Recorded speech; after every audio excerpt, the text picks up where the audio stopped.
আপনারা কি জানেন যে বাসের ফুল ফর্মটা কি? আরে হ্যাঁ, আমি সেই বাসের কথাই বলছি যেই বাসে করে আপনারা পিসি বাড়ি, মাসি বাড়ি, মামা বাড়ি, কাকার বাড়ি, কারো না কারো বাড়ি তো ডেফিনেটলি গেছেন। আমরা এখন এসে গেছি বাস স্ট্যান্ডে। চলুন দেখি বাস স্ট্যান্ডে কেউ জানে নাকি বাসের ফুল ফর্মটা কি। বাসের ফুল ফর্ম কি?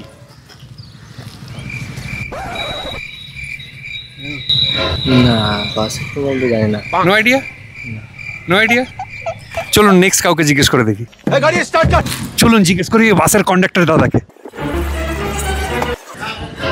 কাকু, আপনি কি বাসে কাজ করেন? Office staff. বাসের ফুল ফর্ম বলতে পারবেন? বাসের পুরো নাম বলতে পারবেন? বাসের ফুল ফর্ম? বাসের ফুল ফর্ম বাস পরিবহন। বাসের ফুল ফর্ম হলো অমনি বাস। क्या बात कर रहे हैं? অমনি বাস? অমনি বাস বেসিক্যালি এটা একটা ল্যাটিন শব্দ যার অর্থ সবার জন্য। 18 শতকে স্পেসিফিক্যালি 1820-তে ফ্রান্সে পাবলিক ট্রান্সপোর্টেশনের কথা মাথায় রেখে এই অমনিবাস তৈরি করা হয়। সো অমনিবাস হলো এমন একটা transport vehicle where all can travel together. আর অমনিবাসের এই ইন্সপায়ার্ড নাম থেকে ইন্সপায়ার্ড কার হলো সুজুকির অমনি, যেটা সুজুকি তৈরি করেছিল ফ্যামিলির সবাই একসাথে ট্রাভেল করবে ভেবে। কিন্তু এটা ব্যবহার করা হয় as the official kidnapping car of Bollywood. আর বাংলায় এরকমই মজার অটো রিলেটেড কন্টেন্ট আরো দেখতে চাইলে আমাদের চ্যানেলটাকে ফলো ও সাবস্ক্রাইব করে দিন।